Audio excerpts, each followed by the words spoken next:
Rebonjour tout le monde du coup. Donc ouais, l'idée là pour l'heure et demie à venir, c'est de parler de fédération d'identité et comment on démarre là-dedans. Avant de commencer, juste pour complémenter ce qui a été dit ce matin, connectez-vous sur le MacAdmin Slack. On est 25 600 personnes à l'échelle planétaire et 164 Français, donc je pense qu'on peut mieux faire. Éventuellement, pour vous simplifier la vie, l'URL elle est là et le QR code il est là, donc vous avez 3 secondes top chrono pour vous enregistrer. Allez, voilà, merci. On vient de me dire d'éteindre les ordinateurs. C'est un téléphone. Un ordiphone, ouais. Ok, fédération d'identité. L'idée, c'est de partir de rien, ou presque, ou de ce que vous avez à peu près, à savoir à peu près un MDM avec des terminaux enrôlés, et d'essayer de fédérer tout ça. Alors, je préviens, je n'ai que 4 Doliprane, donc dites-le si... Voilà, c'est les premiers servis, premiers demandés, premiers servis. L'idée, c'est de partir avec Office 365 et Ring Central, deux outils comme on pourrait en avoir d'autres.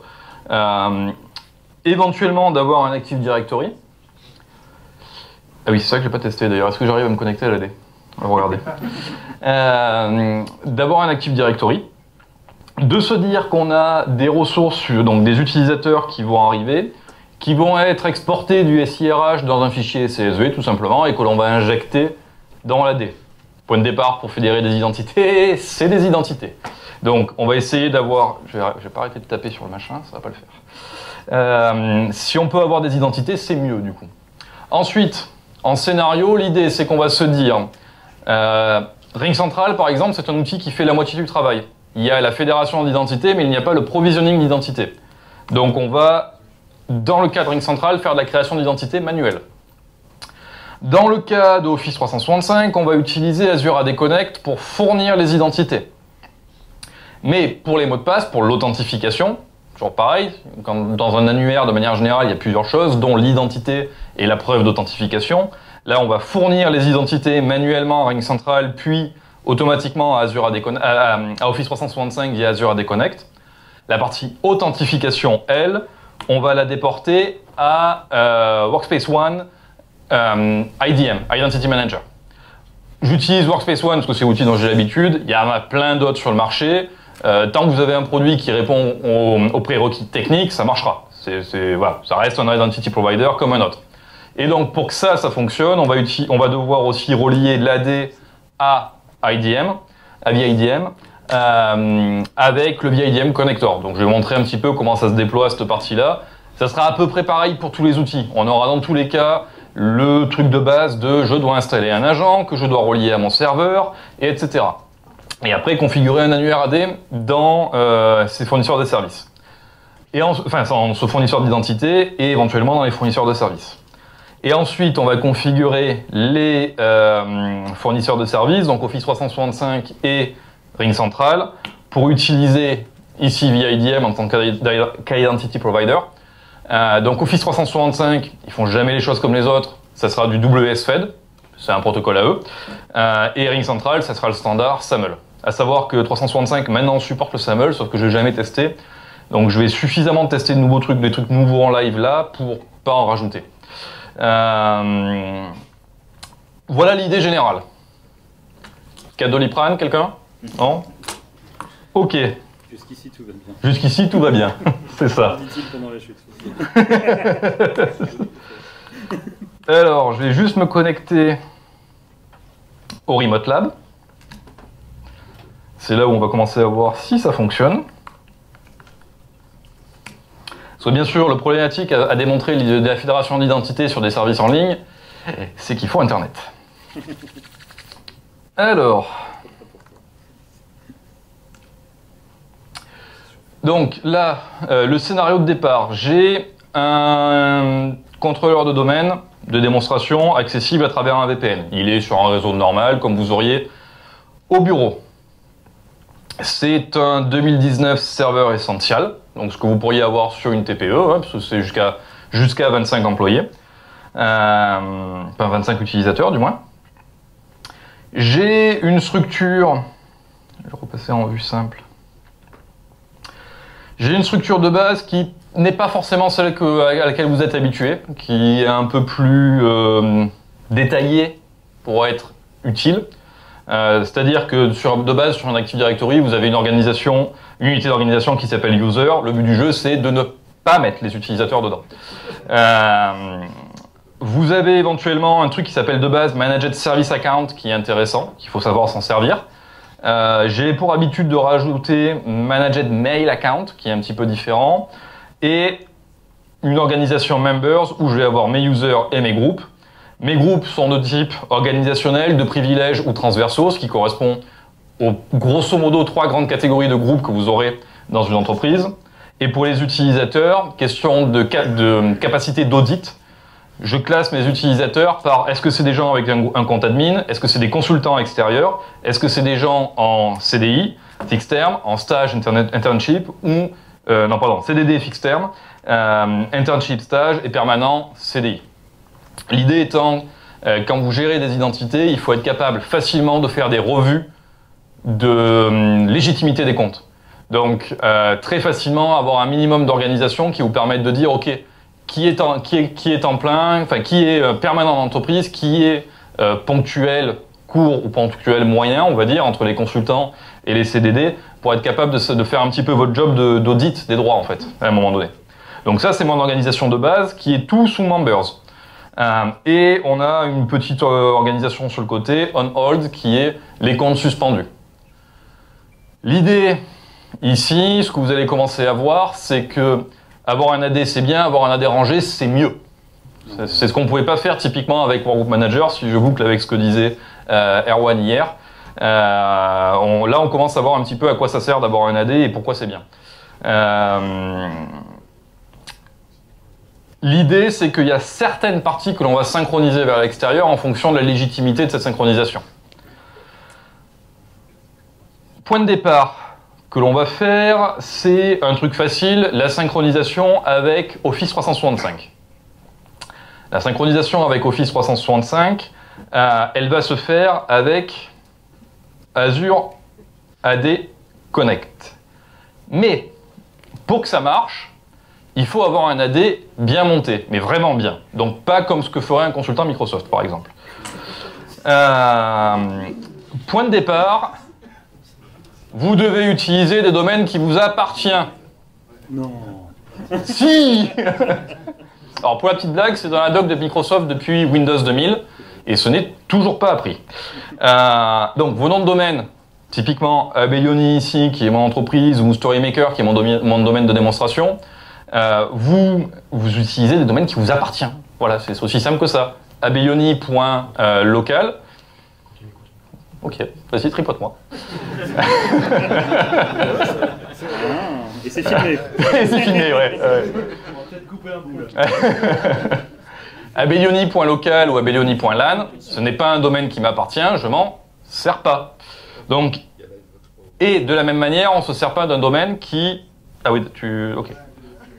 On ne se sert pas d'un domaine qui est utilisé ailleurs. Abelioni.com, c'est géré directement sur Internet pour fournir accessoirement www.abelioni.com. Donc en interne sur mon annuaire, je me sers d'autres choses. corp.abelioni.com, edu.abelioni.com si c'est une école, ou ici demo.abelioni.com. Ouais, je t'en prie, vas-y, c'était agréable. On vous laissez. Donc, au niveau des noms de domaine, ce qu'il ne faut pas oublier, entre autres sur un annuaire type AD, c'est que les utilisateurs ont plusieurs noms d'utilisateurs, bien entendu, sinon c'est pas drôle. Par exemple, sur les comptes, on a ce qui s'appelle les comptes antérieurs à Windows 2000, un démo anti/AS pour le nom court de l'utilisateur, puisque c'est limité à 31 chars, et le nom d'ouverture de session moderne, le User Principal Name, le UPN, que vous êtes censés tous utiliser aujourd'hui. C'est assez accessoire. Ici, alice@corp.storymaker.fr. Alors déjà, ça ne correspond pas à ce qui est à gauche, demo.abelioni.com. Il faut savoir que les UPN, et c'est un truc où vous allez vous planter si vous commencez à vous en servir, il y en a deux. Bon courage pour trouver la doc sur ça. Et bon courage pour trouver des fournisseurs de services qui savent qu'il y en a deux. L'explicite UPN que vous spécifiez ici et l'implicite UPN qui est toujours le nom d'ouverture de session antérieure Windows 2000, arrobase, le nom de domaine Kerberos, demo.abeyoni.com. Ce qui va commencer à être très drôle après quand vous allez utiliser différents services. Donc, pour être très clair, la plupart des AD ne seront jamais montés correctement. Vous n'aurez jamais un nom de domaine email, un UPN qui correspond à votre nom implicite du moins, et qui marchera avec Kerberos correctement. Cherchez pas, c'est trop le bordel à mettre en œuvre. Donc, on a la nécessité de deux choses si on veut faire de la fédération d'identité correcte, entre autres dans le cadre d'Office 365. Si vous êtes dans le cadre de G Suite, c'est plus simple. C'est bricolé, donc ça marche facilement. Dans le cadre d'Azure AD, c'est un peu bizarre. Donc, le point de départ, c'est qu'il faut que vos noms d'ouverture de session d'utilisateurs soient sur des domaines cohérents, qui vont devoir être utilisés comme identifiant d'authentification. Ici, par défaut, on va dire, vous auriez un truc du genre... Ah ben du genre, ça marche plus, ça y est. Ok. Voilà. Du genre demo@abeyoni.com, par exemple. Demo.abeyoni.com, du moins. Le problème, c'est que c'est pas vos adresses mail. Donc, si vous voulez que ça soit un minimum, éventuellement, mémorisable par vos utilisateurs, il faut que ça soit un minimum cohérent. Je sais, c'est compliqué. Sur l'Active Directory, vous avez un outil qui s'appelle Domaine et approbation Active Directory, où vous pouvez aller régler des propriétés et rajouter d'autres suffixes UPN standards. C'est le point de départ si vous voulez faire l'Office 365. Ouais, ça sert à ça, ouais. Ça sert à faire un truc qui marche.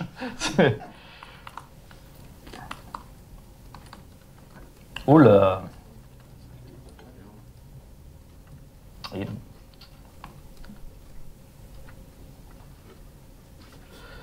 Donc, l'idée ici, c'est de rajouter,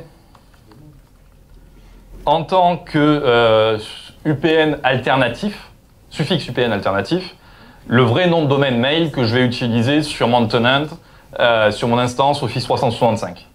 Donc, storymaker.fr, qui est un domaine que je possède, qui est mon domaine de démonstration. Il y en a qui ont Pretendco, moi j'ai Storymaker. Je ne sais pas de qui tu parles. Moi non plus. Contoso aussi. Pardon? Contoso. Oui, aussi, ouais. Chacun le sien. Ok, à partir du moment où j'ai ça, je vais pouvoir déjà rendre au moins mes utilisateurs existants. Alors, il y a des outils automatiques qui existent quand vous en avez 200 préexistants pour les ranger correctement, avec quelques effets de bord du coup, puisqu'on change quand même un des identifiants ici. Donc là, c'est facile, j'ai qu'un utilisateur, je vais aller changer à la main et lui dire son UPN correspond à son adresse mail. Et tant qu'à faire, je vais m'assurer que dans les informations générales, son adresse mail est bien renseignée. C'est bon, c'est pas mal. On part pas trop mal.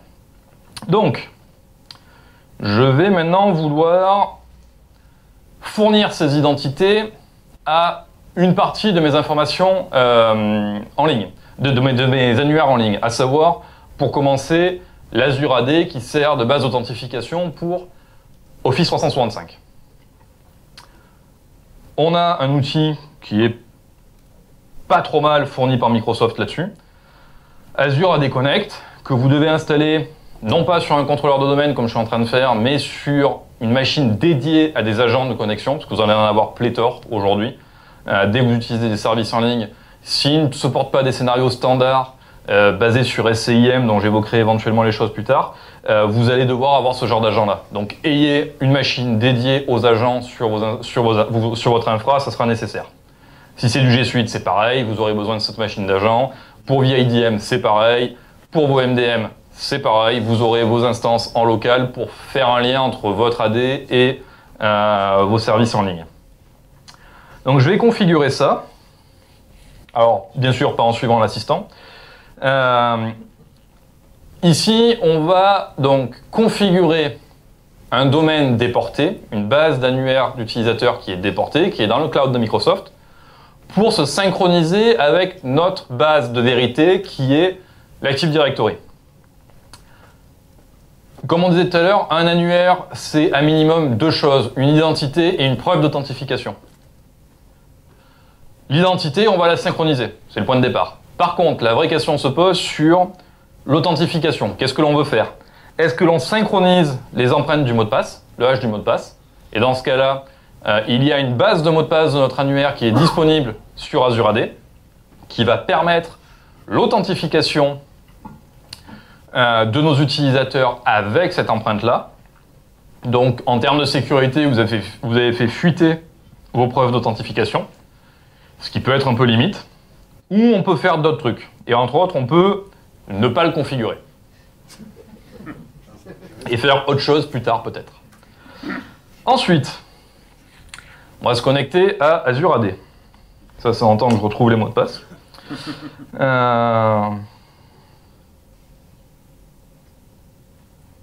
Merci. Hop. Ce qui est bien avec Once Password, c'est qu'il ne se souvient jamais du trousseau qu'on a sélectionné juste avant. Donc, on va prendre mon compte administrateur.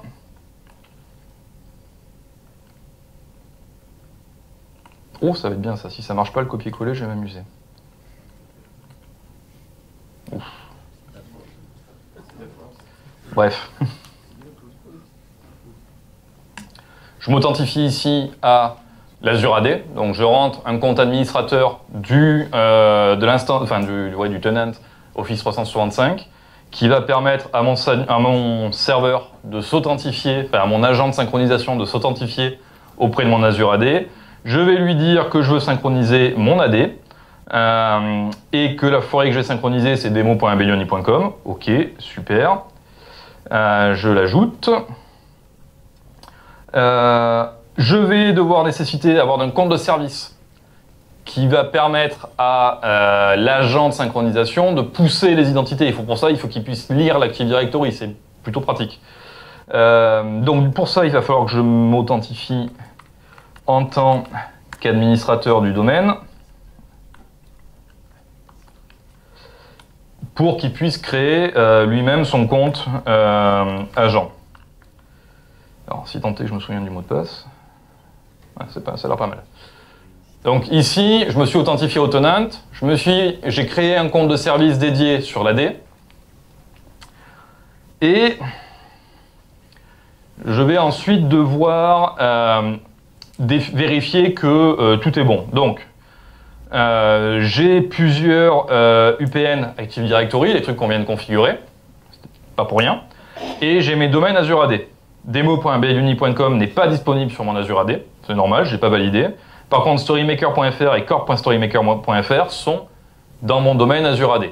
Ça, si on regarde dans l'Azure AD, ça correspond sur votre Office 365 à votre configuration des domaines, ici. Ce que l'on voit ici, configuration terminée pour storymaker.fr et corp.storymaker.fr, c'est ce qu'on retrouve ici.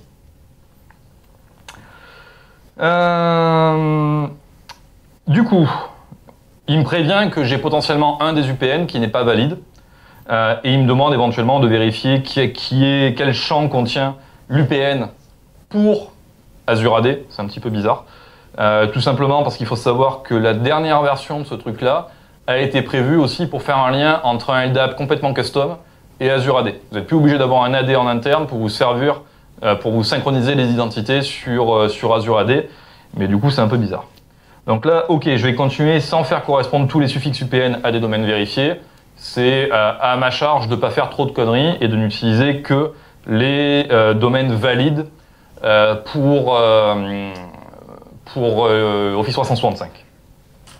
Considérez ici que le demo.abelioni.com, par exemple, ça serait votre domaine mal configuré d'Active Directory en machin.local. Ce serait exactement ce scénario-là. Vous devriez outrepasser la configuration en disant ben oui, non mais il y en a un, ok, c'est mal monté, c'est mal monté. On outrepasse, on sait qu'on ne se servira que des alias. Ensuite, je vais devoir filtrer par domaine ou par unité d'organisation quelles sont les identités que je vais publier sur mon tenant Active Directory. Azure AD. Azure AD va servir ici à Office 365. Donc je ne vais filtrer que les unités d'organisation qui ont un sens d'un point de vue utilisateur Office 365. À savoir les utilisateurs réels, les groupes qui peuvent servir de liste de distribution et les services mail partagés ou la boîte mail de l'imprimante, les conneries comme ça, quoi. Donc on va pas synchroniser tout le domaine. J'ai pas envie que mon admin du domaine local se retrouve sur l'Azure AD. Pas drôle. Non, je sais. Je suis chiant comme mec. Je vais prendre les mails managés, c'est un peu le but de cette organisation-là. Les comptes de service, le compte qui va, l'identité Active Directory qui va permettre à GLPI par exemple de lire l'Active Directory. Ça n'a rien à foutre sur Office 365, donc je le prends pas. Mes membres, je les prends par contre. Mes comptes qui sont verrouillés, qui sont mis de côté en attendant le délai légal pour les supprimer, ils n'ont rien à foutre sur Office 365 ou pas. Ça va dépendre de vos scénarios. Si vous voulez aussi les conserver sur Office 365 pour les nécessités d'archivage mail ou pas. Ça va dépendre de vos scénarios. Dans mon cas, je vais prendre que les mails et les membres. Et le reste, on s'en fout.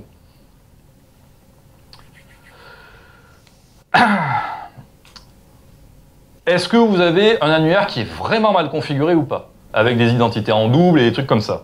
On va dire non, on est à peu près bon, on a un utilisateur n'existe qu'une fois dans l'annuaire. Dans certains cas, ça pourrait être bizarre. Ensuite, il y a une notion d'encre source. De dire, et c'est quelque chose que vous verrez rarement malheureusement sur les services en ligne, une identité c'est bien, un pointeur fixe et permanent sur tout le cycle de vie de l'identité, c'est quand même mieux. Comme je disais hier, à un moment donné, les gens sont bêtes, ils se marient. Il y a les états civils qui changent et les conneries comme ça. Il faut bien, quand vous utilisez des outils de synchronisation, être capable de dire ce qui avait un nom dans le passé a un nouveau nom dans le futur. Donc, lors de la synchronisation, avoir un point de référence sur l'identité qui est valable tout le temps, peu importe les gens qui font des folies. Donc, laissez l'Azure AD gérer l'encre source. Vu qu'on est sur un Active Directory en local, il va se démerder très bien. Il va prendre l'object GUID, le Generated UID, le vrai identifiant unique permanent d'une record Active Directory. Ça marche plutôt bien.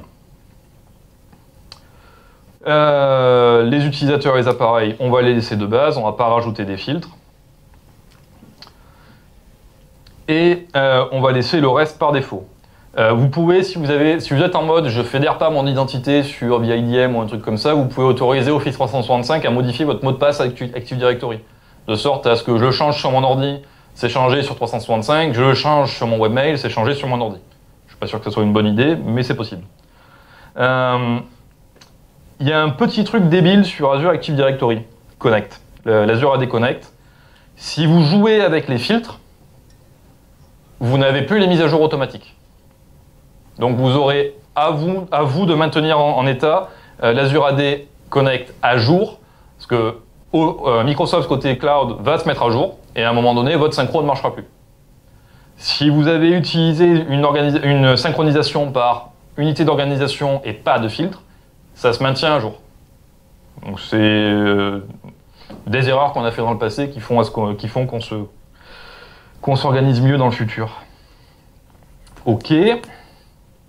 On va le laisser se débrouiller et lui dire ok, quand tu as fini, tu synchronises, c'est parti.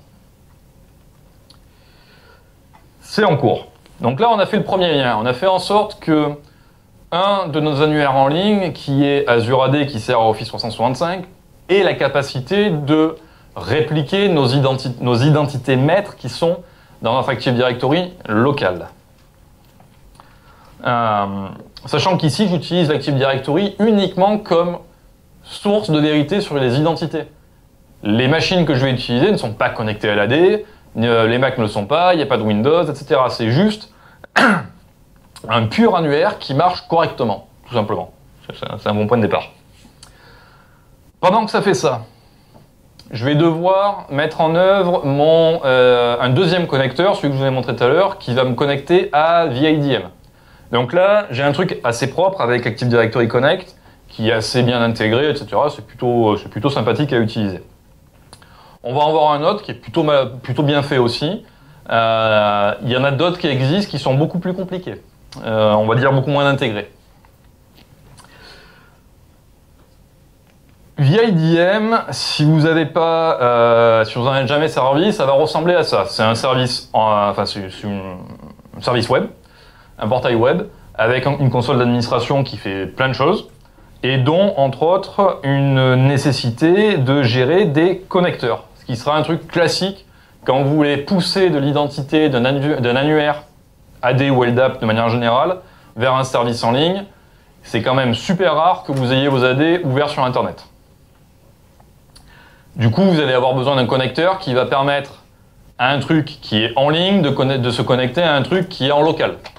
Parce qu'il faut que le local maintienne une connexion sortante et que les réponses repassent par là.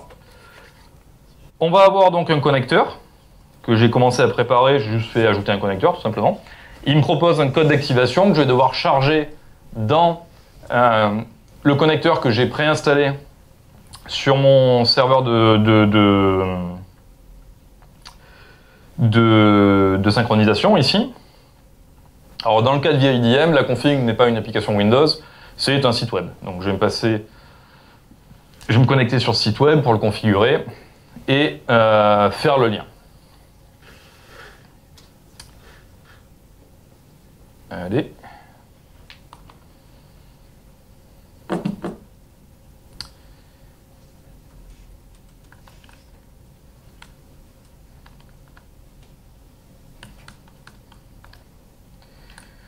De mémoire, c'est ça.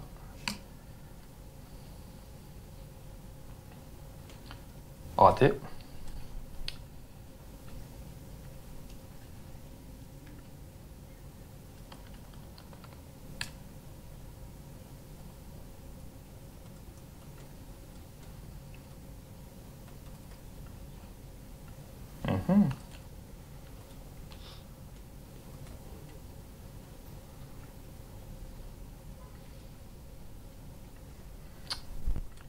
Alors, donc le connecteur en question, je l'ai téléchargé sur le serveur dans la doc de VIDM.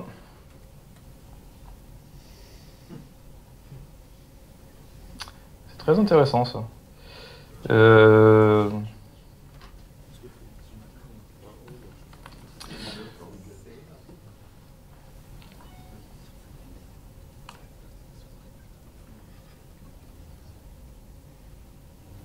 Donc, ce que j'ai fait avant la conf, j'ai simplement téléchargé ça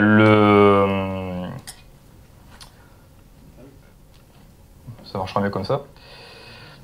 J'ai téléchargé le VIDM connecteur, je l'ai installé, mais je ne l'ai pas encore configuré, la même que l'Azure AD.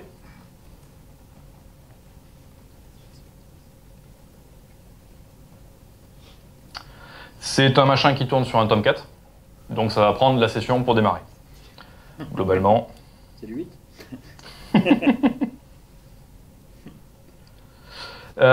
Du coup, pendant que ça fait ça, on va faire autre chose. Pendant que ça démarre, je vous ai dit, notre point de départ pour l'identité, c'est le SIRH.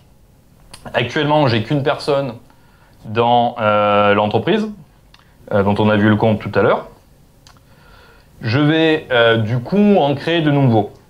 Et je vais vous montrer ici un outil que je suis en train de développer qui est en prod chez un de mes clients, qui va bientôt être en prod sur un second et quand ça sera suffisamment stable, je publierai en open source pour que ça soit facilement utilisable par tout le monde. Le point de départ de réflexion, c'est j'ai une base d'utilisateurs qui est fournie par le SIRH avec un export ici qui est en CSV, qui contient le prénom, le nom, le visa de l'utilisateur, ou du moins ce qui va me servir comme nom court, éventuellement son visa précédent si la personne a changé d'état civil, le bureau, le pays, le département de l'entreprise, etc. Tous les trucs qui sont nécessaires en fait à avoir un système qui marche bien. Et également mon contrat. Est-ce que la personne est en CDI, CDD, etc. de sorte à ce que je l'arrange correctement. Ici, je vais... Non, pas Siri. Je l'entends qui se déclenche là. Je vais fournir une mise à jour tout simplement. Je vais considérer que j'ai récupéré une mise à jour de mon SIRH avec des nouveaux fichiers et je vais lancer mes scripts de maintenance des identités qui vont itérer en fait sur les nouveaux utilisateurs, les nouveaux groupes s'il y en a et les nouveaux appartenances au groupe s'il y en a également. L'idée étant que ce machin-là, quand ça marche correctement, quand on est sûr que c'est stable, vous le mettez en périodique avec je récupère le CSV automatiquement toutes les nuits, je fais tourner le script et le matin les comptes sont là. J'ai plus qu'à les activer et à mettre un mot de passe quand l'utilisateur onboard. Alors...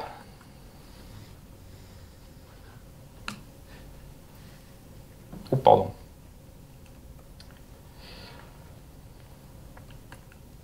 Voilà. Allez. Ça va être très chiant, ça. Du coup, on va commencer par les utilisateurs.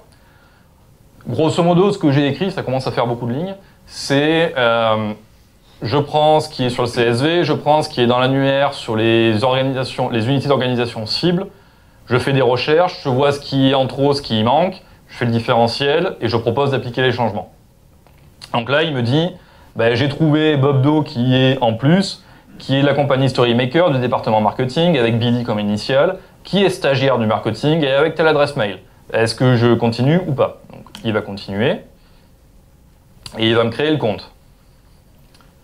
La même pour les groupes, l'appartenance au groupe, etc. Si je vous montre tout à l'heure ce qu'on avait sur Office 365, si je vais sur mes utilisateurs actifs, il vient déjà d'arriver. Bob, qui n'existait pas avant, existe maintenant sur... non, pardon, il existait avant, et on va voir que les noms vont changer. Les noms d'affichage vont changer après la synchronisation. Ensuite... Hop. Allez. Manage Group. Qu'est-ce qu'il ne faut pas faire pour laisser à Tomcat le temps de démarrer?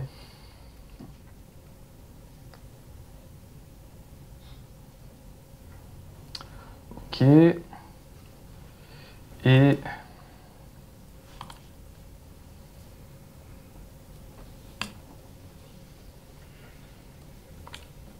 voilà.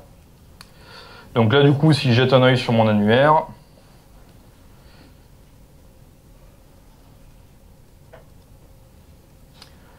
j'ai sur mes stagiaires mon utilisateur qui a été créé correctement avec le prénom, le nom, les initiales, le nom complet, le bureau qui va avec, son adresse mail, et dans son compte, j'ai bien l'email qui est utilisé comme UPN et le nom court qui est utilisé comme vieux nom. Voilà, alors je vais y mettre un mot de passe que je connais tant qu'à faire.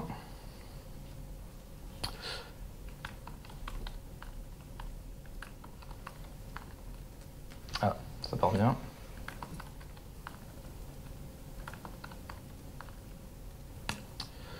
Ok.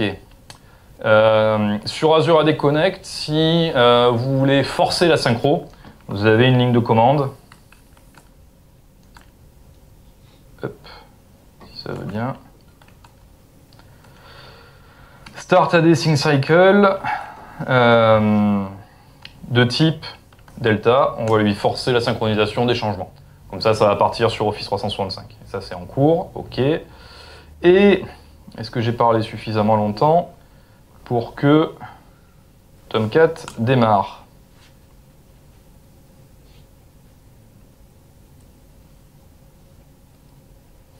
Oui, c'est une bonne nouvelle, ça.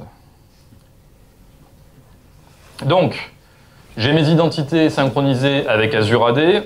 Je cherche maintenant à synchroniser mes identités avec VIDM, qui va être mon portail d'authentification pour les services en ligne. Je vais donc, en tant que ma machine de synchronisation,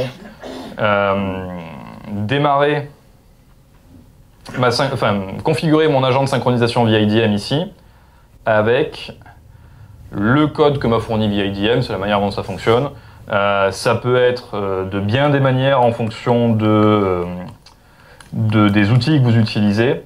Le pire que j'ai vu, c'est un outil de gestion de réservation de salle qui vous fournit une ligne de commande DOS et démerdez-vous avec ça. À vous de la lancer périodiquement avec les bonnes options en paramètres. Il y a pire. Il y a mieux du moins. Ici, on est plutôt assez simple. Le code administrateur, le code de connexion d'activation du connecteur, qui est en gros les paramètres pour trouver l'instance en base 64. Et on a notre agent ici qui va se configurer pour faire le lien avec le VIDM connector.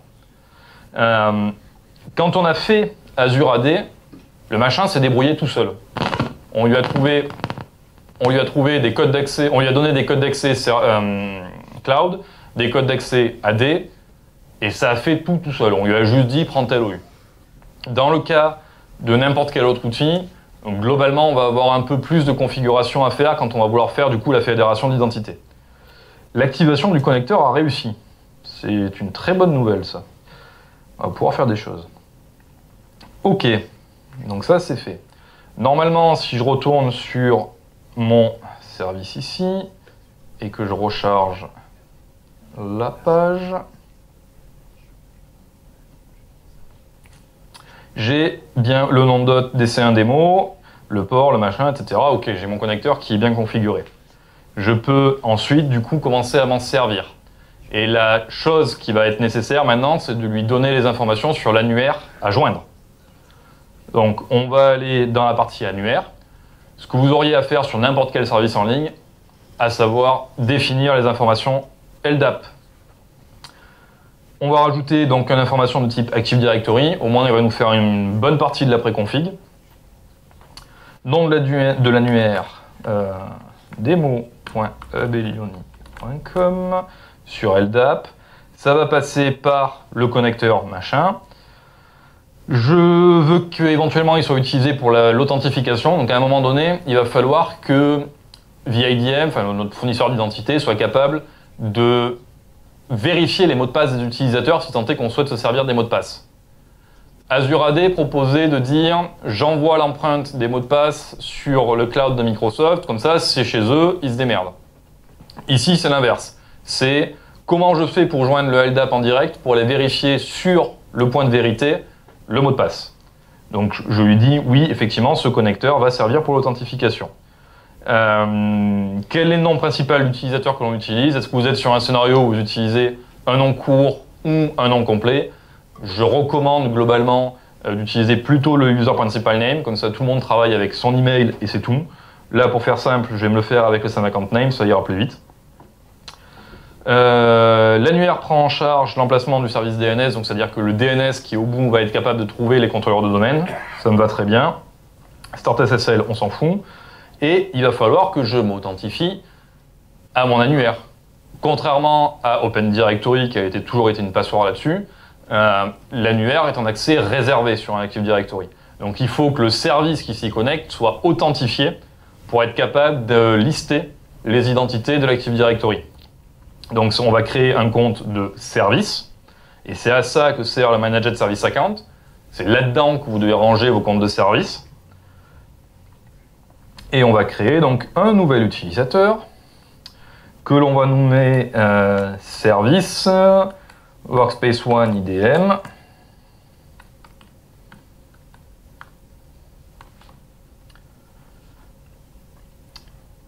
On va lui dire que l'utilisateur ne peut pas changer le mot de passe, qu'il n'a pas à le changer à la prochaine session, que le mot de passe n'expire jamais. Pareil, une chose que l'on ne pouvait pas faire sur un Open Directory, qui était très chiant, de dire que certains comptes sont des comptes de service et non pas leur mot de passe qui expire. On va générer un mot de passe sécurisé.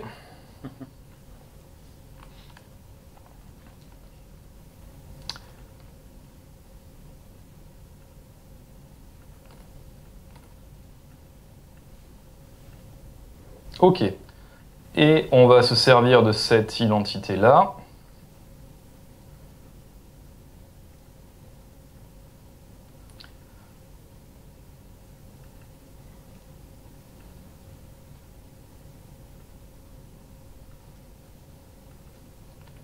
Comme identifiant de connexion à l'annuaire. Et le DN de base, ça sera celui des utilisateurs, les membres. Pour toute recherche, dans le cas de mon gestionnaire d'identité qui n'est là que pour gérer des identités, il n'a pas accédé au service mail et à ce genre de choses-là.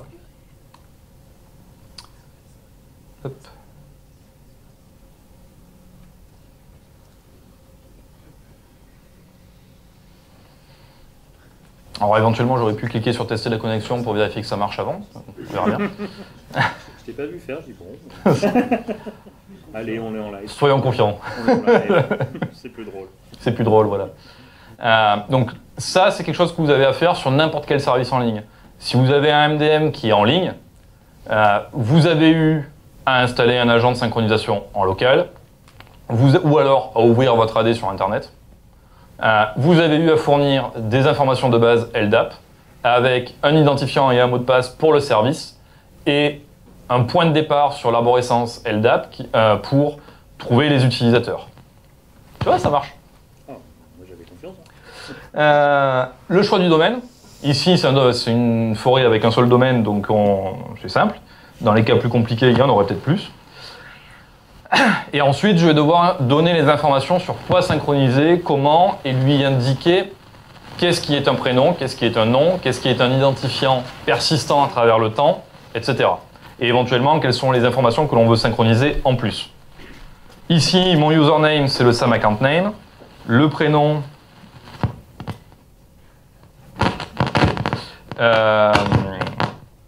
le prénom, le nom, le mail. Comment savoir si le compte a été désactivé ou pas. Le nom complet, donc LDAP. Le nom de domaine qui va derrière, etc. Bon bref, il y a plein de réglages de base. Et on voit qu'on a, de la même manière, l'encre source pour connaître l'identité persistante de la record et qui est associée au object UID de notre annuaire, ce qui est une bonne chose. On continue. Donc là, on lui a dit comment lire une record utilisateur. Quels sont les champs qui nous intéressent. Ensuite, les groupes que l'on souhaite synchroniser. Où se trouvent les groupes? De la même manière, je vais aller récupérer, tant qu'à faire, je vais lui cibler l'organisation d'unité des groupes.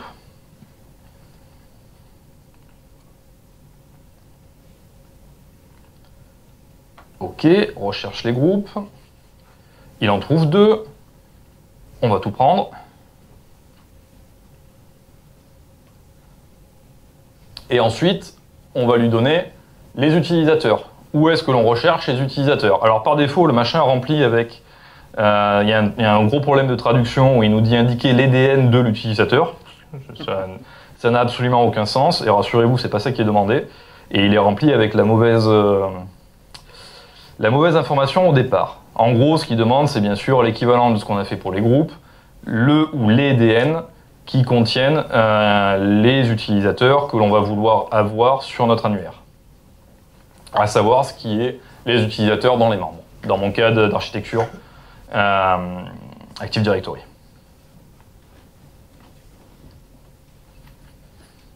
Ok. Maintenant, il va chercher les records que l'on a à synchroniser. Il me trouve 2 utilisateurs à ajouter, 0 à supprimer, 0 à mettre à jour. Et pareil pour les groupes. Très bien, synchronisé. C'est parti. Donc là, on vient de connecter notre fournisseur d'identité à notre Active Directory. Vous utiliseriez Okta, JumpCloud, OneLogin, Ping, n'importe lequel autre, ça serait exactement le même process. Les labels seraient différents, mais globalement, la logique est la même. On a donc notre annuaire ici qui est configuré avec nos informations qui sont en place. On va voir maintenant, si on retourne dans les connecteurs, qu'on a différentes choses qui sont disponibles maintenant. Le fournisseur d'identité, donc les instances, alors VIDM est un peu avancé comme outil. Une instance peut faire plusieurs annuaires en même temps avec plusieurs portails différents, c'est un peu le bordel. Mais la config de base, on va dire qu'elle suffit. Et ce que je cherche, c'est là. On va pouvoir indiquer sur l'annuaire. Bon, je le retrouverai tout à l'heure, c'est pas grave. Ah bah ok, ça s'est déjà fait tout seul. Donc ça dans le passé, il fallait faire un truc. Bon, bref, j'ai rien dit.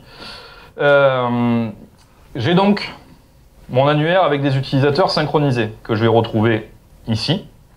j'ai bien mes utilisateurs du domaine, plus un utilisateur administrateur du truc local, donc ça c'est pas mal. Donc j'ai un Azure AD avec des identités mais qui n'ont pas de mot de passe, qui permettent de précharger des identités sur le cloud de Microsoft. Si j'ai un peu de chance, la synchronisation a marché. Bobdo a été mis à jour comme il faut, c'est pas mal.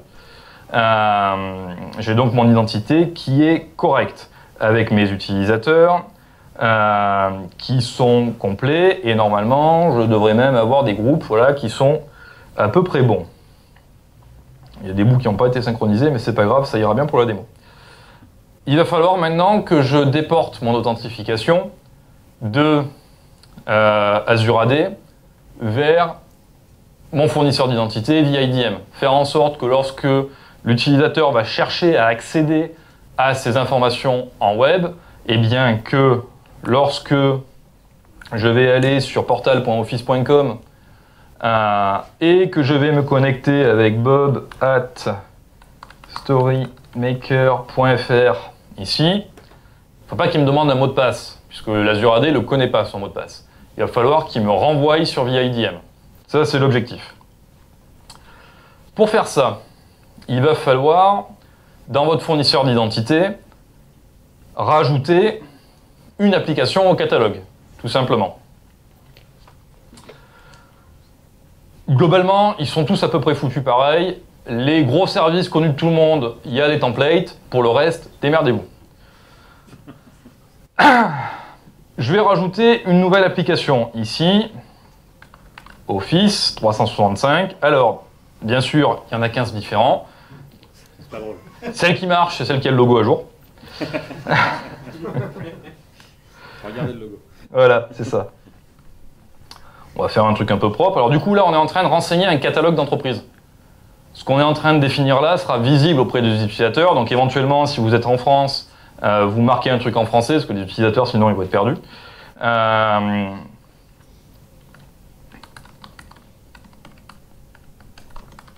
Voilà.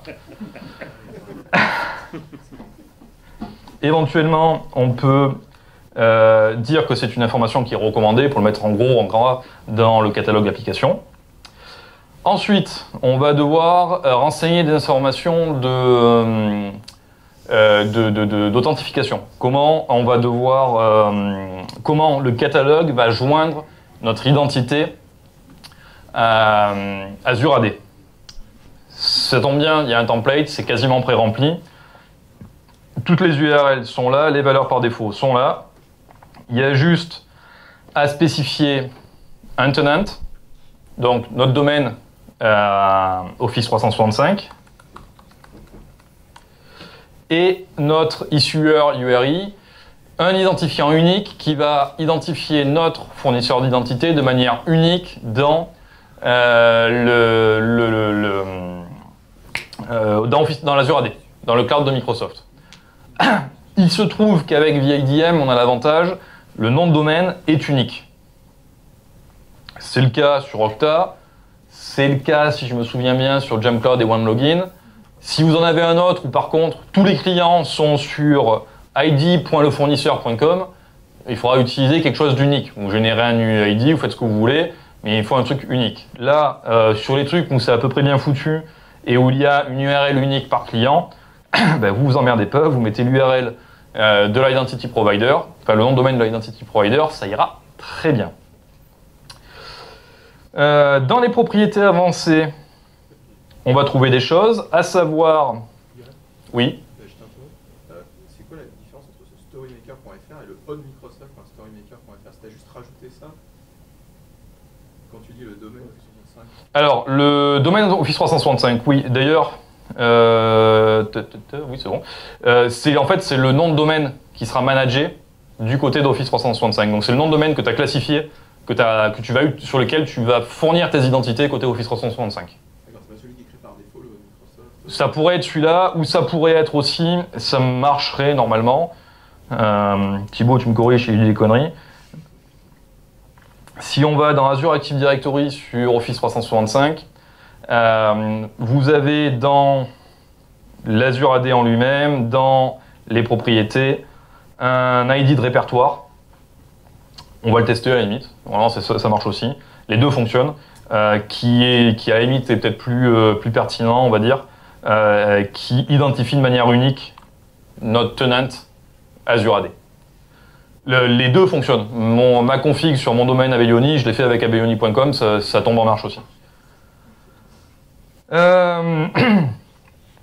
Ici, l'UPN, qui est demandé. Donc à gauche, on a les noms des attributs, des mappages d'attributs, c'est-à-dire qu'on va devoir fournir avec l'authentification des informations qui permettent d'identifier l'utilisateur qui s'est authentifié. C'est mieux. Ça, c'est dans la doc du service que vous fédérez. Office 365 a besoin de l'UPN et d'un identifiant immutable. Grosso modo, quand vous cherchez à vous connecter, il va chercher est-ce que je connais cette UPN? Oui, je m'en sers et j'associe la première fois l'ID immutable avec. Et quand je ne connais pas l'UPN, je regarde l'ID immutable. Est-ce que je le retrouve? Oui, non. Grosso modo, c'est ça. Et il est configuré par défaut avec ObjectViewID. Si vous vous souvenez tout à l'heure, on ne s'en est pas servi de ObjectViewID, on ne l'a pas mappé. Donc on va le laisser, on va aller le mapper ensuite, ou sinon on pourrait le changer pour source encore, peu importe. Du coup, on a rempli toutes les questions. On a éventuellement des stratégies d'accès. Alors je reviendrai là-dessus, on va laisser celle par défaut. Et on va enregistrer les informations et l'attribuer à des utilisateurs. Deuxième chose qui est intéressante ici, donc qui va être nécessaire pour configurer un service, c'est qui dans la boîte a accès au service. Je fais énormément de SAML et compagnie depuis quelques temps maintenant.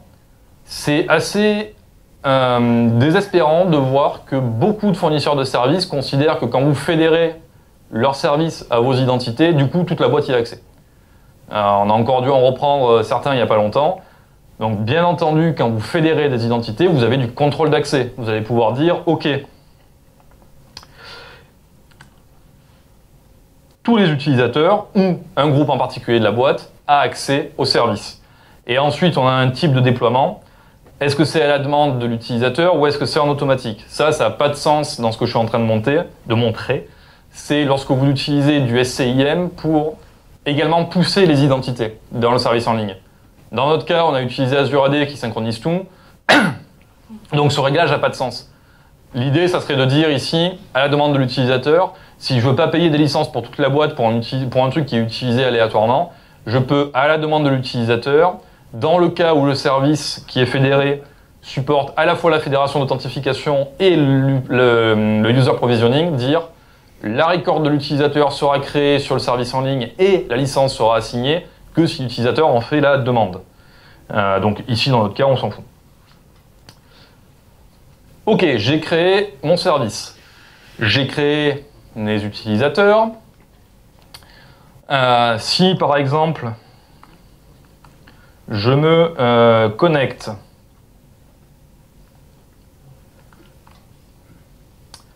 à mon portail pour voir ce que ça donne en tant qu'utilisateur. Il va me demander un domaine. Alors là, il me propose du coup le domaine que j'ai configuré plus le domaine système. Il pourrait y en avoir plusieurs et on peut éventuellement le configurer pour masquer le domaine système, masquer le choix pour simplifier les choses pour les utilisateurs. Et il va me demander... Ah oui, pardon. Ici, du coup, quand j'ai choisi le domaine, il a déclenché la stratégie d'authentification que j'ai choisie, qui est celle par défaut, qu'on va devoir aller configurer. À savoir lui dire, quand on cherche à se connecter à VIDM en tant qu'utilisateur, comment on authentifie les gens. Pour ça, on a plusieurs méthodes d'authentification qui sont disponibles. Je vais lister que celles qui sont à peu près faciles à comprendre et intéressantes. Conformité avec les périphériques. Vérifier que AirWatch dit « Ok, le device est à jour et conforme ». Mot de passe fourni par AirWatch. VMware Verify qui est un second facteur type les tokens RSA. Mobile SSO, c'est du Kerberos mobile, on en parlera peut-être plus tard. Mot de passe de l'annuaire local à VIDM. Compte mobile, certificat. Il me manque du coup la possibilité de dire un mot de passe mais qui n'est pas sur mon domaine, enfin qui n'est pas géré par l'Active Directory en direct, mais qui passe par via IDM. C'est ce que je cherchais tout à l'heure et qui ne semble pas être actif. Voilà. Alors, du coup, ça se gère dans les fournisseurs, dans les identity providers ici. On a, en gros, en fonction des domaines, des instances différentes qui vont avoir des stratégies différentes et des capacités différentes. Globalement, dans tous vos cas, vous n'en aurez qu'un seul, le built-in, et basta. Si vous commencez à faire des trucs bizarres, vous en aurez plus. Je vais donc lui dire que mon fournisseur d'identité intégré à via IDM est capable d'authentifier les utilisateurs de mon domaine, peu importe la plage réseau, et sont capables d'utiliser un connecteur pour joindre l'annuaire. J'ai déjà enregistré ces réglages-là. Et je vais lui dire... Génial, il n'a pas enregistré. Hop, j'ajoute le connecteur pour lui dire comment joindre l'annuaire pour authentifier par mot de passe l'utilisateur qu'il va prendre en charge. Et donc lui indiquer maintenant que j'ai une nouvelle méthode d'authentification qui est très spécifique à ce connecteur-là pour ce domaine-là, qui est des mots de passe par le cloud. Ce qui va me permettre ici de faire des stratégies en disant ben, je suis capable à travers de via IDM de faire un pont pour joindre l'Active Directory et de tester mes mots de passe. Stratégie d'authentification. Je vais donc configurer ma stratégie par défaut. Je pourrais en avoir plusieurs. Je pourrais dire j'ai une stratégie de base qui est assez cool et j'ai une stratégie complètement parano pour des outils très spéciaux où on va blacklister pas mal de choses. Là, on va faire simple et on va configurer uniquement une stratégie par défaut très simple qui accepte toutes les plages réseau et si c'est n'importe quel type de terminaux qui se connecte de n'importe où, on va faire l'authentification à l'aide du mot de passe cloud-based pour simplifier la vie, comme ça on n'a pas à exposer notre agent sur Internet. On pourrait le faire, ça, le coup de exposer mon agent sur Internet, pour éviter que le mot de passe soit visible sur le cloud de VMware. Là, on va dire je m'en fous, donc je passe par le service de VMware pour me simplifier la vie. Et puis voilà. Hop, enregistré. Je vais... Ça, je m'en fous. Voilà. Donc un truc très simple. Tout le monde, toute application facile, ça tape sur notre mot de passe annuaire pour s'authentifier.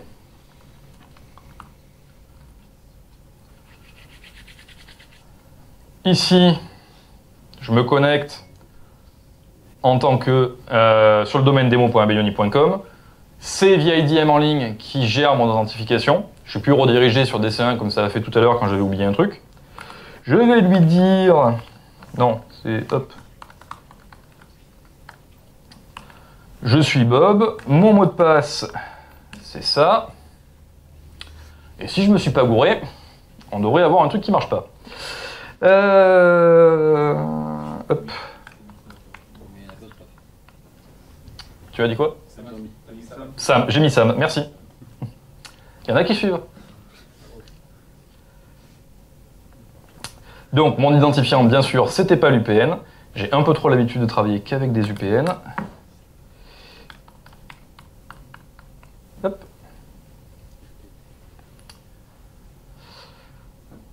Voilà mon portail via IDM. Dédié à l'utilisateur, je suis authentifié. Je vois toutes les applications qui me sont recommandées ou toutes les applications qui sont configurées, éventuellement des liens vers des sites web, des notifications qui me seraient envoyées par l'administrateur, des informations sur mon utilisateur, avec plein d'outils en plus, donc c'est plutôt sympathique.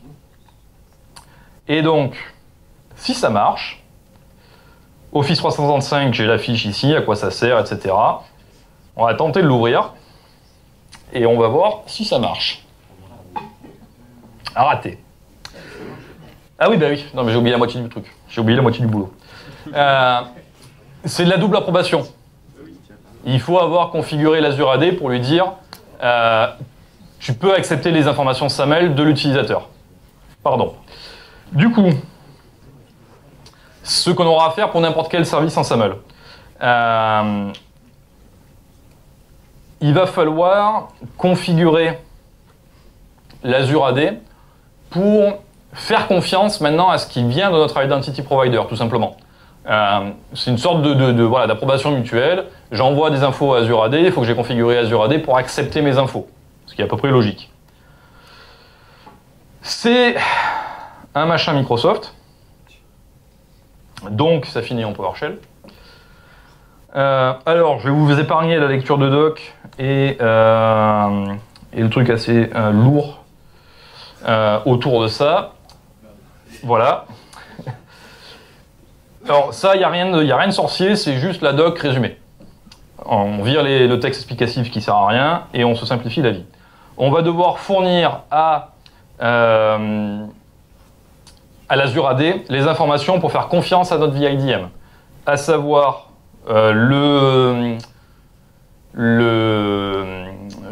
l'IDP URI qu'on a configuré tout à l'heure, qui se trouve être, pour faire simple, le nom de domaine de l'instance.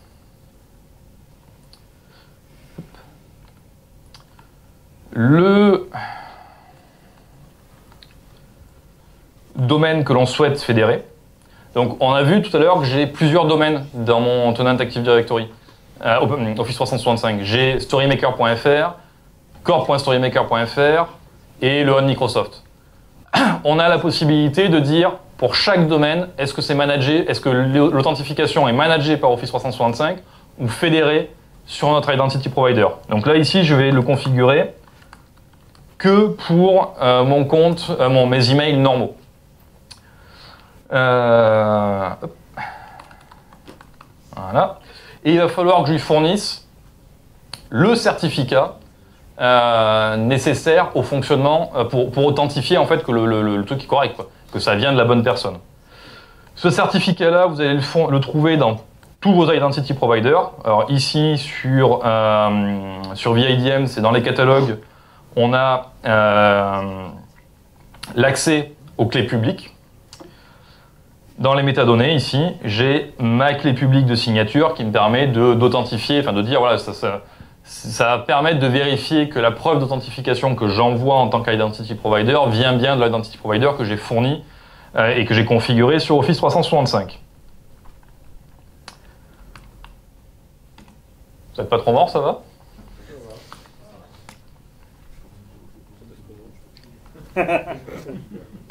Pas moi.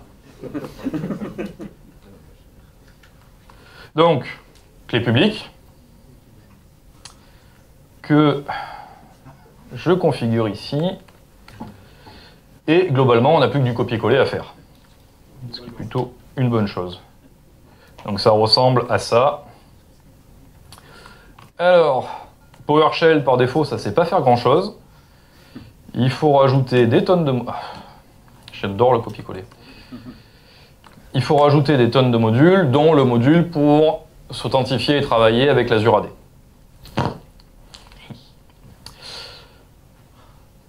C'est-à-dire c'est un peu comme Python. Pardon? C'est un peu comme Python. Quoi. Oui, ouais, c'est un peu l'idée. Enfin, c'est un shell objet. Mais du coup, il fait pareil. Ils se sont pas dit on va fixer les problèmes au passage, non? Non, bah non. C'est trop dur.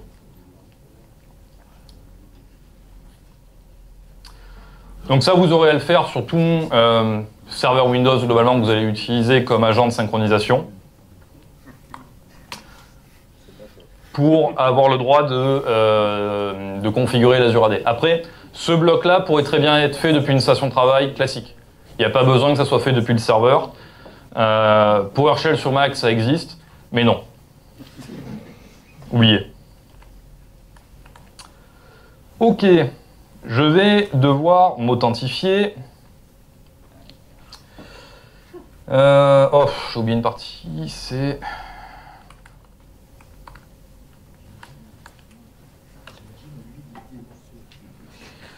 Hop.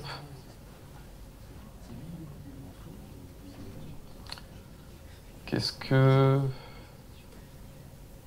Ah oui, non, mais c'est pas Azure AD. C'est... Désolé, j'ai raté un petit truc. C'était pas la bonne ligne de commande que j'ai copiée.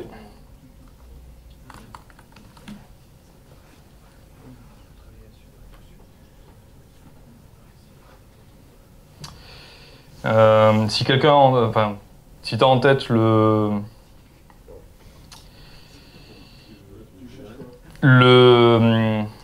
package à installer pour les MSOL.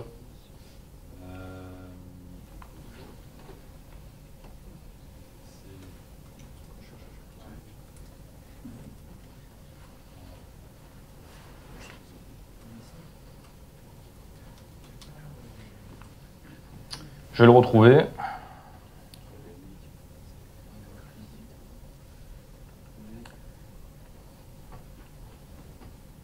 Import module MS Online. MS Online, tout attaché? Import module MS Online. Ok, merci.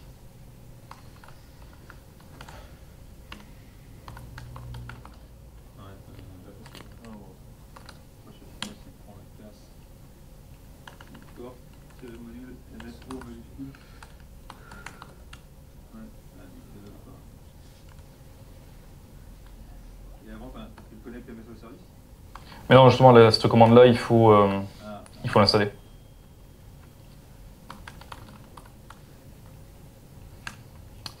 Désolé. Alors, Google est votre ami, bien sûr. Hein. Putain. À moins que c'est du 2019. Est-ce qu'il y a une petite différence?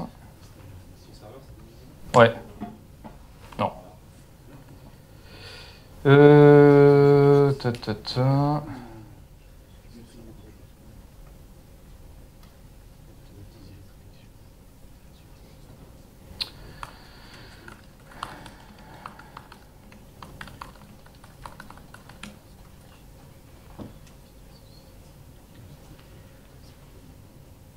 Ok, je vais faire simple, je vais le faire depuis un autre serveur, ça ira plus vite. Si tant est que j'y ai accès.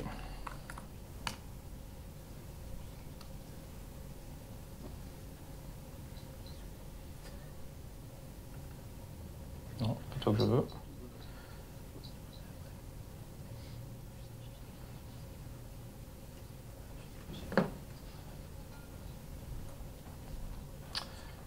Guillaume, c'est à quelle heure que je dois finir?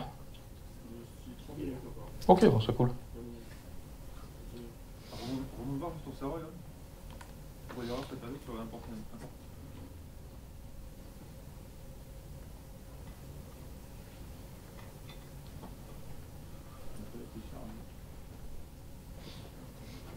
Normalement, t'as juste un. Et le install module IMS Online, il ne te prend pas non plus. Pardon? Le install module MS Online, il ne te prend pas non plus. Non, justement. Installer un Messi. Ah, mais c'est. Oui, toi, c'est 2019 ton serveur. Ouais, non, non, justement, ça devrait juste marcher. T'as même pas besoin d'installer le PowerShell 4. Non.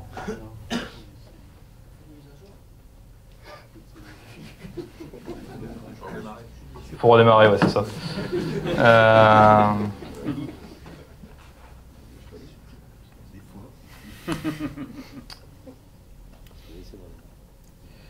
Hop.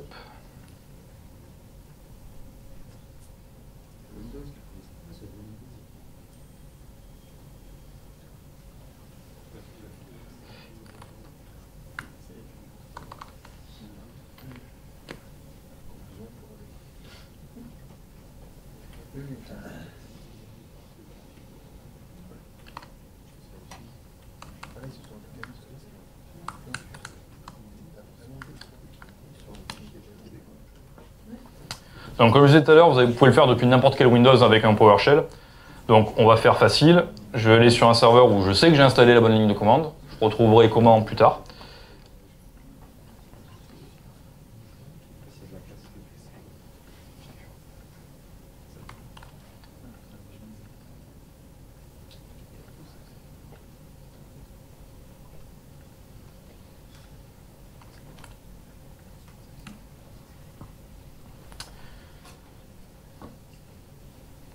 Et donc de la même manière, il va falloir s'authentifier au tenant Azure Active Directory pour avoir le droit d'aller modifier sa config.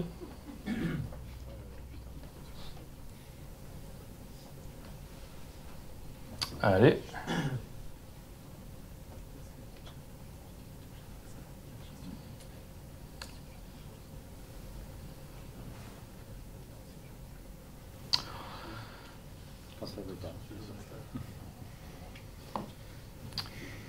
La pseudo-sécurité des serveurs Windows.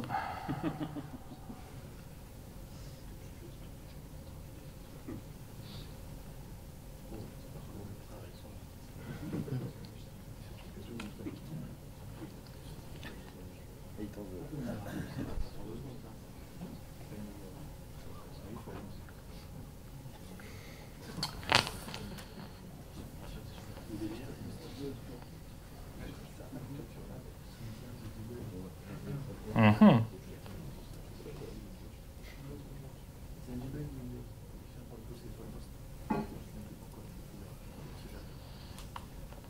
Je vais trouver une machine qui marche, sinon ça va finir juste avec Ring Central, ça va être pareil. Ok, on va oublier Azure AD pour l'instant. Si j'ai 5 minutes à la fin, j'essaierai de le faire marcher. Ça va être pareil avec n'importe quoi. Le principe de je fournis le tenant, l'URL, le machin, le truc, etc. C'est pareil dans tous les trucs qui sont service provider, var identity provider. Donc on va basculer sur la suite de la démo avec Ring Central ici. Donc Ring Central, je vous ai dit, lui, il supporte assez mal l'authentification, le user provisioning. Donc je vais à la place créer les identités à la main, mais de la même manière les fédérer avec Identity Provider. J'ai mes utilisateurs ici. Alors, je vais créer vite fait nos utilisateurs nécessaires. Hop. Alors, je vais le faire juste avec Alice pour aller vite.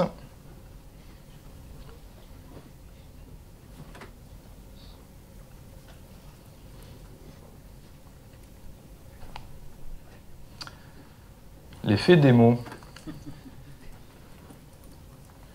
Bonaldi sort de ce corps. J'ai pas entendu. Bonaldi sort de ce corps. Ouais. Ça marchait à la répétition, je comprends pas. Ok, génial. Alors, Les gens vont les manger. c'est ça.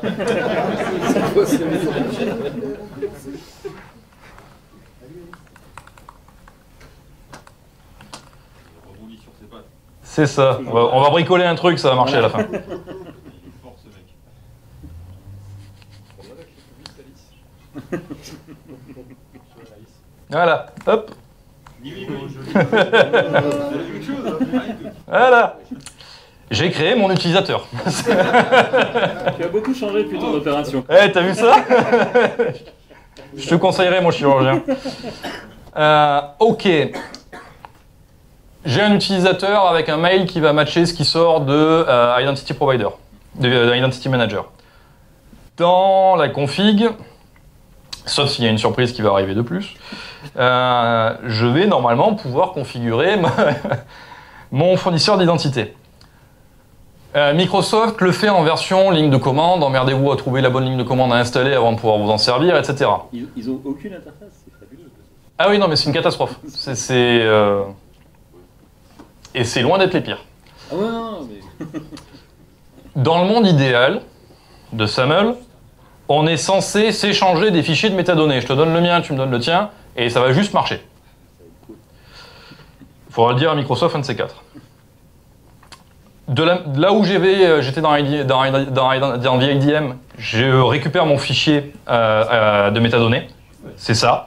C'est les URL, les certificats, qu'est-ce que je peux faire, etc. Les trucs de base qui sont assez simples. Hop. Donc que je vais télécharger. Ah, vas-y. Hein. Ah, il passe quelque chose. Il bouge. Ouais, On va aller en pause.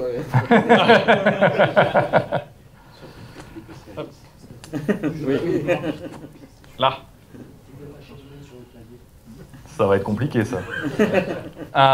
Donc ici, ce que j'ai fait, c'est simplement, j'ai uploadé mes métadonnées sur du fournisseur d'identité vers le fournisseur de service, qui est Ring Central ici.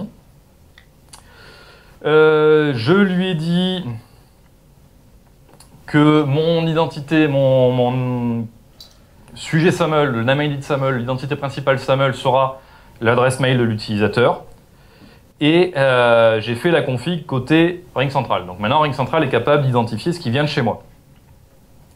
Maintenant, je vais télécharger les informations de métadonnées du service provider qui viennent de Ring Central pour les charger dans mon Identity Manager ici en tant que nouveau service. Bon, les icônes, on verra ça plus tard. Et je vais lui charger les métadonnées que j'ai récupérées.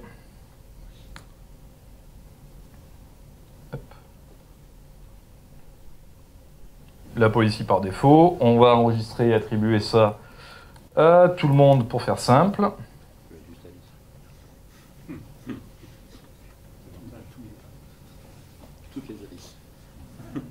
Et si on regarde ce qu'il nous a fait, en fait, si je modifie la config, maintenant je vois les détails de ce qu'il a chargé, les URL. Alors de mémoire, Ring Central, ils sont à moitié bons. SSO, non c'est bon. SSO, euro, les infos sont correctes. Donc j'ai les URL pour retrouver le service provider, j'ai l'identification unique de l'application pour aller avec. Le nom d'utilisateur du coup ici que je vais devoir fournir en tant que Identity Provider vers le service provider, ça sera l'email. C'est ce que j'ai configuré de l'autre côté. Je lui ai dit où trouver l'information sur l'adresse mail. Je pourrais faire des trucs avancés comme signer plus ou moins des choses, etc. Là, on va faire simple, on va rester très simple. Et éventuellement, il me demande le numéro de l'utilisateur. En l'occurrence, on pourrait le récupérer de... Je ne l'ai pas mappé. Je l'ai pas mappé, donc on ne va pas le récupérer. Hop. Ok. Alors, est-ce que je suis chanceux? On va dire ça. Hop.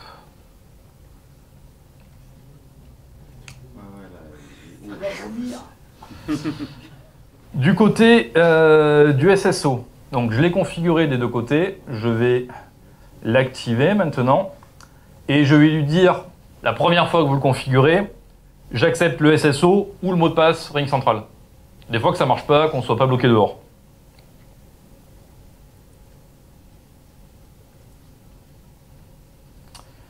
Et on va essayer de se connecter.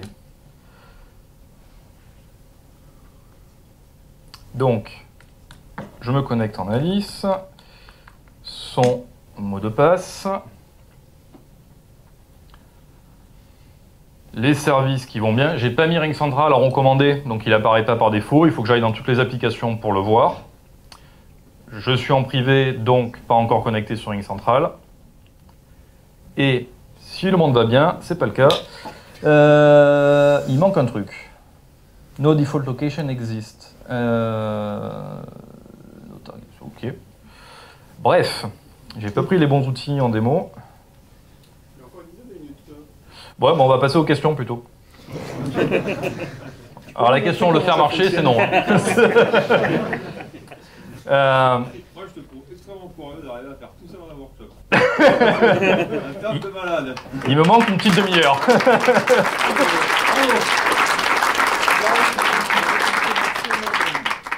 Histoire juste quand même de vous le montrer en version qui marche, on va prendre la prod, ça va être plus simple. Voilà. Ouais, parce que les pré-prod, tout ça, c'est... Hop. Sinon, un peu de directory, c'est pas mal. Oh. Ici, la prod que je suis en train d'utiliser, donc c'est celle de ma boîte tout simplement. En stratégie d'authentification, on est allé un peu plus loin et on a sur l'authentification managée, du zéro password. Ma machine est managée. J'ai une authentification par certificat qui m'a été poussée par le MDM, qui arrive sur la machine, qui est reconnue par VIDM et qui m'authentifie automatiquement.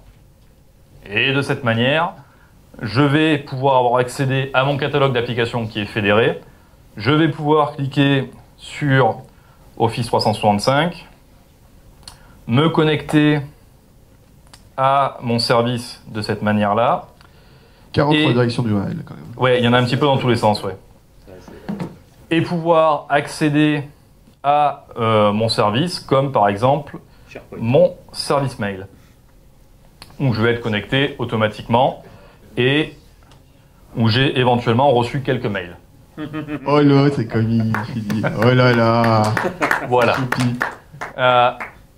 Le gros problème qu'on a globalement quand on fait du SAML, c'est que les docs sont très mauvaises la plupart du temps.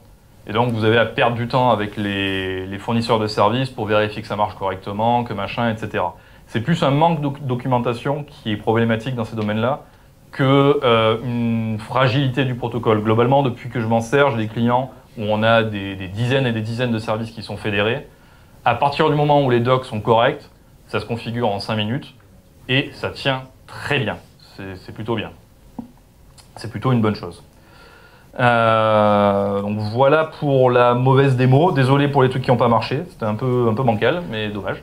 Il y a eu Microsoft dedans, on peut te mettre en Ouais, voilà, ouais. Puis globalement, les démos, c'est jamais une bonne idée.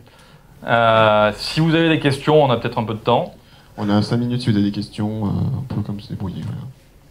Mais je pense que Laurent a faim. Oui. Mais Il y a une question là-bas. Monsieur Jiménez. J'ai mon croissant pour 4 heures. Vous passez le micro, merci.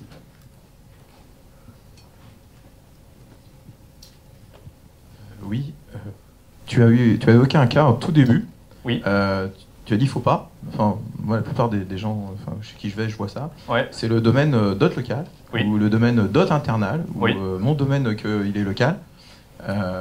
Quand tu tombes sur ça, concrètement, tu fais quoi derrière? Parce que tu dis faut pas, mais bon, quand t'arrives qu'il est déjà là. Alors, c'est ce que j'ai montré tout à l'heure, il faut rajouter les alias. Les suffixes UPN alternatifs qui sont impératifs pour pouvoir se connecter à un Azure AD. Donc de même que tu as rajouté StoryMaker, si tu avais mon domaine internal, C'est ça. je le rajoute dans ton outil AD. Assistant. C'est exactement ça. D'accord. J'avais une doc de Microsoft qui disait votre IT est un mauvais gars, mais je la retrouve plus. Mais globalement, c'est ça. Et quand vous, alors si vous, ça c'est valable que si vous avez à vous fédérer avec l'Azure AD. Si vous le faites avec autre chose, c'est moins contraignant puisqu'on peut bricoler autrement. Dans le cas d'Azure AD, il vous demande d'avoir fait les choses correctement. Quand vous suivez la documentation pour déployer Office 365 avec Azure AD Connect, il y a des outils de vérification initiale qui vous permettent de dire dans quel état vous êtes, est-ce que vous avez une chance que ça marche tout seul ou est-ce qu'il faut faire du changement. Et donc du coup, de correctement s'intégrer et de comment rajouter les suffixes alternatifs, etc. Ouais. Si dans le cas où DC1 n'est plus accessible. Alors, ça c'est une vraie question qui est intéressante. Non, mais c'est... Eh ben on n'a plus le temps, on va manger. Voilà. En fonction des outils que vous avez, ils sont plus ou moins bien conçus. Si on prend via IDM, par exemple, on peut avoir autant de connecteurs qu'on veut et faire du failover. Donc ça, c'est très bien. Et du coup, se dire, j'ai plusieurs contrôleurs de domaine, ce qui est la base. Un contrôleur de domaine, d'ailleurs, si vous lisez la doc d'Active Directory, vous ne pouvez pas avoir qu'un seul contrôleur de domaine. Ça ne marche pas. Ça tombe en marche éventuellement au bout d'un moment, mais ce n'est pas supporté par les standards de déploiement de Microsoft. Vous devez avoir un minimum de 2 contrôleurs de domaine qui se croisent en réponse DNS pour avoir une chance que ça marche. Donc déjà, il vous faut 2 contrôleurs de domaine et il faut au moins 2 connecteurs pour que vous soyez dans un truc normal, correct. Il n'y a qu'un truc là dans ce que j'ai montré qui fait défaut à ça, c'est Azure AD Connect, qui ne supporte pas d'être en en multiple config. C'est forcément un seul agent de synchronisation, ce qui est une débilité profonde, mais c'est comme ça. Donc autant que possible, vous doublez vos contrôleurs de domaine, et plus encore. Vous mettez votre agent de synchronisation sur une machine qui est dédiée, qui n'est pas un contrôleur de domaine, parce que ça peut vite merder. Dans le cas des autres outils de synchronisation que vous pourriez avoir, que ce soit les cloud connectors de l'identity provider, du MDM, de machin, vous les doublez autant que possible. Bien. D'autres questions peut-être? Non, s'il vous plaît. Bien, eh bien merci Johan, encore une fois.